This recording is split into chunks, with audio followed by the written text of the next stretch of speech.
Hello and welcome to the TLDR show, a podcast where I distill the knowledge of books just for you. I'm your host Abdurrahman, and I'm very excited to have you with me. For today's episode, we continue our series on human nature. In the last episode, we covered Predictably Irrational, and so how irrational we really are. Today, we will discover the sixth principle of persuasion, but not to change this podcast from too long didn't read to too long didn't listen. I'll split this book into two parts. In this episode, we will cover the first three principles of persuasion.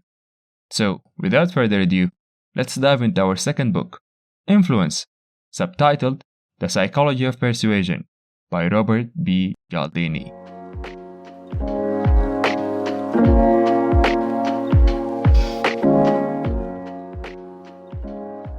This book discusses the psychology of compliance, on how we say yes and get influenced. One of the fascinating things about it is how Dr. Cialdini got his knowledge about the topic. Instead of only relying on experiments, he went and joined persuasion professionals, salesmen, recruiters, advertisers, etc. He joined their programs, read their manuals, and interviewed them to learn their secrets. From all his work, he found 6 main principles of influence: the principle of reciprocation, commitment and consistency, social proof, authority, liking, and scarcity.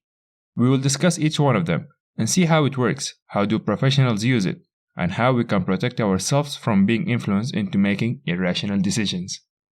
But before going into the 6 weapons of influence, let's explore the core idea that these principles are built on. In several species, including humans, there are what are called fixed action patterns. The idea here is that there is a whole sequence of actions that automatically get started by a trigger. It's almost as if there is a tape within us that plays the moment the trigger is introduced, a click and whirl action. This concept connects to the idea of the moist robot framework, which we also mentioned in the previous episode. As a refresher, it says that humans can be programmable into doing specific actions using the correct methods. We will discuss it further in Win Bigly by Scott Adams in the next episode. Now, let me give you an example on how these fixed action patterns, or the automatic tape, works. Turkey mothers will protect and care for their little chicks based on the sound of cheep cheep. The funny thing is, the looks and the smell of the little chicks does not matter. So scientists did an experiment where they stuffed a polecat, which is a natural enemy for turkeys, and put it next to the turkey mother. As expected, the turkey mother attacked it. Now, remember what was the trigger for the turkey mothers? It was the cheep cheep sound. Next, the scientists put a recording device into the polecat that played the cheep cheep sound. The moment the trigger was introduced, the turkey mother played the automatic tape within itself and started taking care of the stuffed polecat, which it was attacking a moment ago. Now, if you're thinking, these are animals and things like this are expected, you need to remember what we learned from our last book, Predictably Irrational, and how irrational we really are. An example from the previous episode for an automatic tape is free items. It triggers us into seeing more upside than downside, and not question whether we actually need the item itself. These fixed action patterns are some kind of a shortcut for our brains. Our brains cannot process all the new and complicated information from the world, so they create shortcuts or patterns to optimize the process. This idea is explored in Thinking Fast and Slow by Daniel Kahneman, an author, psychologist, and Nobel Prize winner. He proposes that we have 2 working systems in our brains, System 1 and System 2. System 1 is the shortcut system that we use for automatic responses and actions like remembering your name. System 2 is used for complicated actions and responses, like remembering your classmate's name from 10 years ago, doing complicated math, or when parking parallel in a busy street. The thing about System 2 is that it's a lazy one and isn't usually turned on. The fixed action patterns are registered in System 1, and we will see how these influence principles exploit these automatic responses. So let's start with our first weapon of influence, the reciprocation rule. It says that if someone did you a favor, you will repay them. If someone bought you a gift for your birthday, you would remember to buy them one later. If you helped a friend at work, they will be on the top of your list to ask for help next time. This reciprocity is a unique characteristic of human societies, and no society doesn't have this rule. In earlier human societies, when resources were scarce, the reciprocity rule played a major role in building the social code and allowed societies to prosper and grow using mutual sharing of resources. since repayment is always expected when giving something. The most fascinating example, in my opinion, from the book is of a relief aid sent by Mexico to Ethiopia in 1985. It was to help them with food supply and economic problems. Now, what do you think the Ethiopians did in return? The Ethiopian Red Cross sent the money back to help the victims of an earthquake in Mexico City in that same year, even though they needed that aid money. When a journalist investigated, he found out that back in 1935, so 50 years before the earthquake, Mexico sent aid to Ethiopia when Italy was trying to invade them.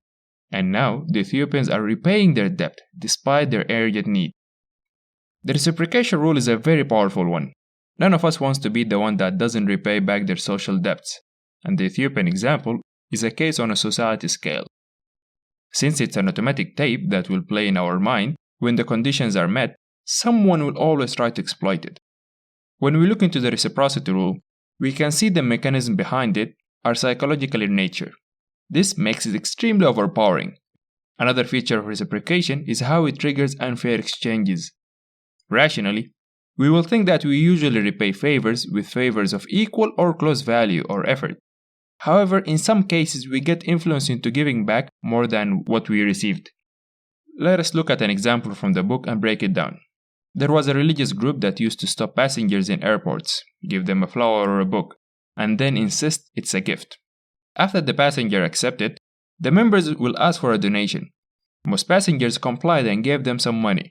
But what's interesting was that the majority of the passengers just threw the flower or the book in the trash as soon as they left, and the members of the religious group knew they will do this. So, they went and collected the flowers from the trash to be reused again. Now, this example can be broken down into the three main steps of deceiving reciprocation. The first is the unwanted receiving by the passengers. The second is the triggering of the automatic tape, where their mind registers receiving the book or the flower as a favor that needs to be repaid. The final step is the unfair exchange, where despite having no use for the flower or the book and not supporting the cause of the religious group, the passengers gave some money back. A different form of the reciprocity rule, and a more subtle one, is the concession or compromise version, aka the rejection then retreat technique. Here, instead of a favor for a favor, there is a concession for a concession. My younger brother used it on me successfully so many times. Here is how it goes. He will come to me and make a huge request that he knows I will reject. After I reject him, he will make a smaller one, which is the one he really wants. In my mind, two things will click. One, the relativity or the contrast principle will work and make me see his second request even smaller. Two, the reciprocity or the concession rule in this case will play, and I will usually end up making a concession by accepting his second request, since he made one for me in the form of giving up on his first request. This technique is used in negotiations, where one party will start with high demand. So this is anchoring, which we discussed in our first episode. And when they get rejected as expected, they concede to a relatively smaller demand, and the other party will probably agree to. The key here is for you to have your first demand high enough that you think it will not be accepted, but not totally unrealistic that it backfires. If you get it, then hallelujah. If not, then you retreat to your second demand. You can use this when negotiating for a salary raise, when choosing which place to go on a date, or even to trick your elder brother into complying. Now that we understand how the reciprocity rule works, we need to know how to protect ourselves from it. Whether it's this rule or any of the other ones, the first step is understanding the technique and seeing it coming. For reciprocity, the straightforward solution is for you to reject any initial unwanted favor or concession. But we cannot just go around rejecting everyone's favors since it will be our loss. A second solution is to accept favors like usual. If it was genuine, then great.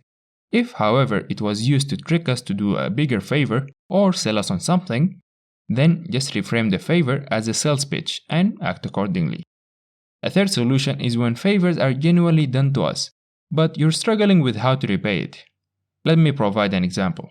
If your work colleague did you a personal favor, like driving you somewhere or getting some stuff for your house, later, you were asked to evaluate their performance at work. Naturally, some of us would feel inclined to repay their favor by giving them a better rating. However, the reciprocity rule demands that we repay what others had given or done to us. But the key point is the repayment to be done in kind and of relative or equal value. So, if your colleague did you a personal favor, repay them with a personal one. The last 2 points on reciprocation are how not to lose on good favors and how to optimize the reciprocity rule. When you do anyone a favor, especially big ones, and they thank you afterwards, don't just say no problem or I will do it for anyone. Instead, reply with something like, I know you would do the same for me. And the good news, there is no time limit to ask for a repayment. Remember the Ethiopian story? To increase your chances of triggering reciprocity, your favor should be meaningful, unexpected, and customized for your receiver. With the first weapon of influence out of the way, let's go to number 2, commitment and consistency. Like reciprocity, our desire to be consistent after committing comes from deep within us. No one likes people whose actions do not match their belief or like to jump sides in discussions without being consistent. This automatic tape of commitment and consistency serves as a shortcut in our life. Usually, once we made our minds on a matter, we tend to stick with it and not really think hard about it. None of us wants to rethink every decision and idea that we encounter. In a way, this rule shields us from thinking and reasoning everything. An example of this rule includes going to the same supermarket to buy groceries. We probably went there the first time and stuck with it. This principle also connects to the self-herding, which we discussed in the previous episode. Like all automatic tapes in our life, usually consistency works pretty well. However, sometimes it can be exploited and become disastrous. Now, what is the trigger that starts the consistency tape? The answer is commitment. The tactic used here is simple. Start with a very minimal and small commitment, and then consistency will kick in and large requests can happen. One of the ways to magnify the effect of commitment is writing the commitment down and then making it public. When we go through the power of habit and atomic habits, we will discuss them in details. Let's take an example on how a small commitment can do long-lasting consistency. In the mid-60s, an experiment was done where a volunteer will go to houses and ask to allow a public service billboard to be installed in their lawns. The billboard was huge and it will ruin the view of the house. So, as expected, only 17% accepted the idea. However, a different group had a surprising 76% acceptance rate. The difference was that, for the second group, they made a small commitment 2 weeks ago.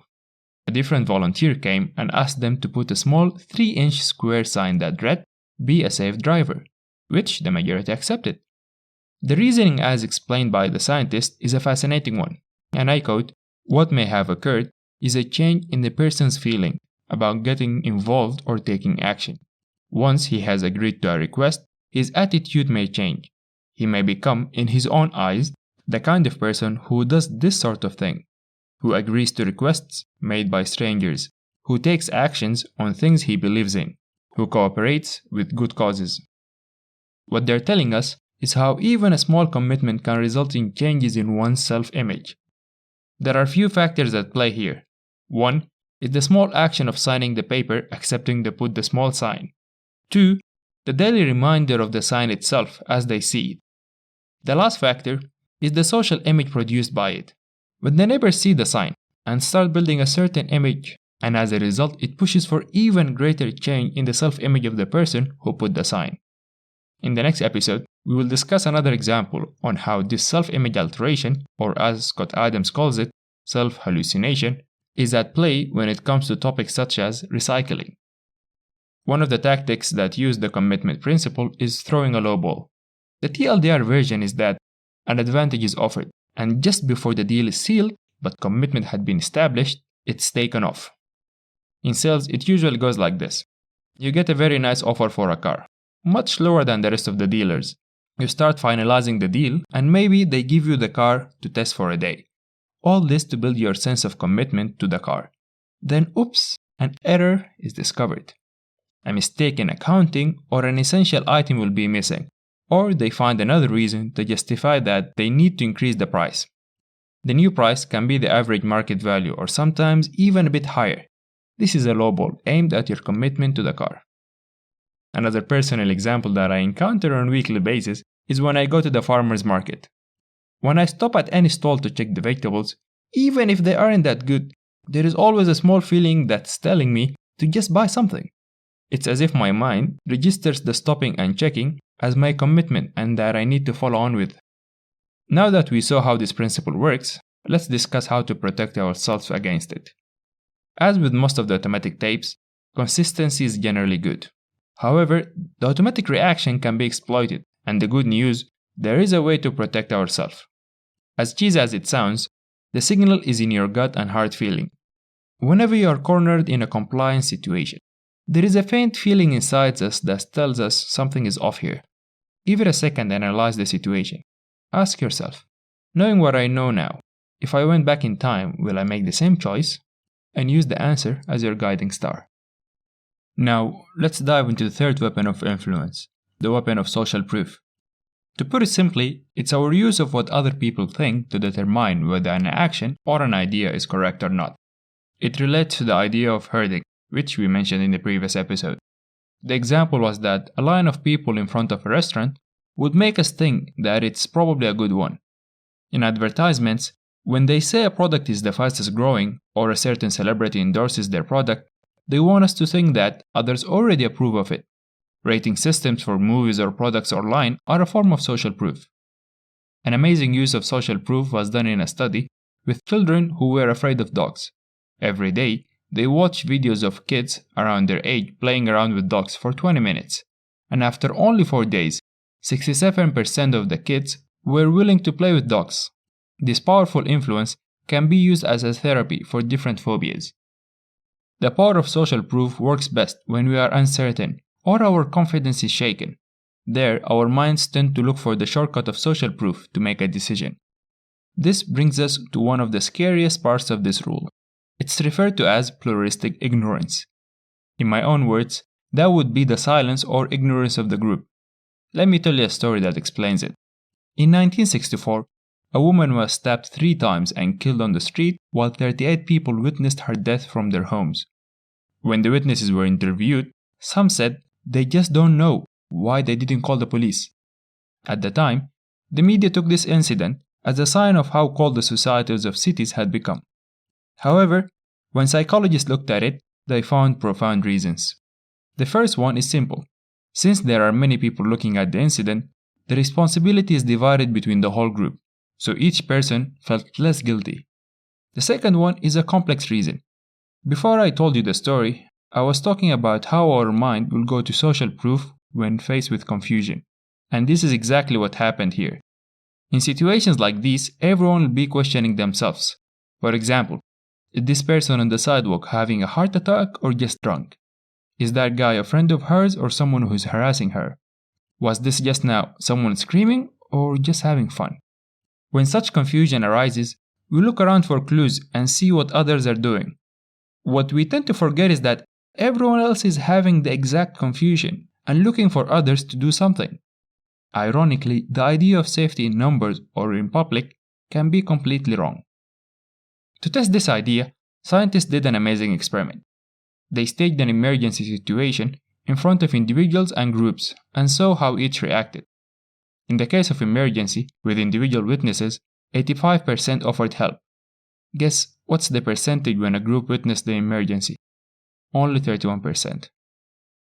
To wrap things up on the pluralistic ignorance, there are 2 key conditions. 1. There has to be a group of strangers witnessing. And 2. There should be uncertainty and confusion about whether this is a dangerous situation or not. A practical piece of advice from this for you: if you find yourself needing help in a public busy area, the best tactic is to break those 2 conditions. Choose an individual and communicate your emergency clearly to them.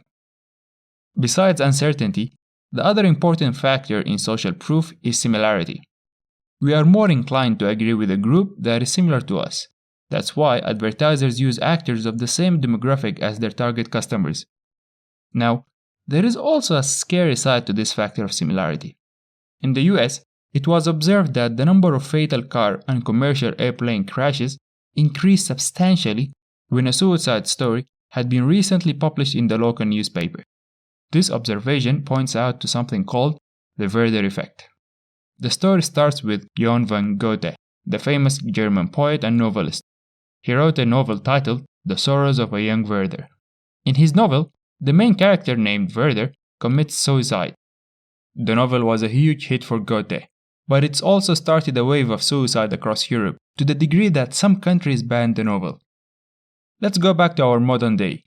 Professor Phillips, a sociologist at University of California, traced the increase in fatal accidents to the aftermath of publishing a suicide story. Here are some chilling findings. The increase in fatal accident rates occurred only in places where the story was publicized. There was a connection between the age of both the suicide and the victims of the fatal accidents. One of his conclusions was that these victims were probably suicidal, and the publicized story was the final push. Some chose to commit the act straightforwardly, others were less direct, with choosing accidents as their way. The publication of the stories and the discussion in the main news gave the suicidal individuals social proof for doing it. These findings are a testimony to how individuals can have their state of mind altered without them even realizing it. An interesting question that popped in my mind: if such news had such an impact, to what degree would sharing success and positive news create a positive impact? Now, with how integral social proof is in our lives, it's extremely hard to protect ourselves against it. This becomes even harder as we realize how useful it is in our daily life. Just like the autopilot in an airplane, it helps us navigate unknown situations with relative ease. However, it's not a perfect system, and sometimes, as we saw, it can lead to huge problems. So the question is, how do we make the best out of social proof while avoiding its errors? Just like any autopilot system, the key is the inputted data. If the data is correct, the system will work properly, and vice versa. There are two kinds of situations in which incorrect data will be problematic to our social proof autopilot.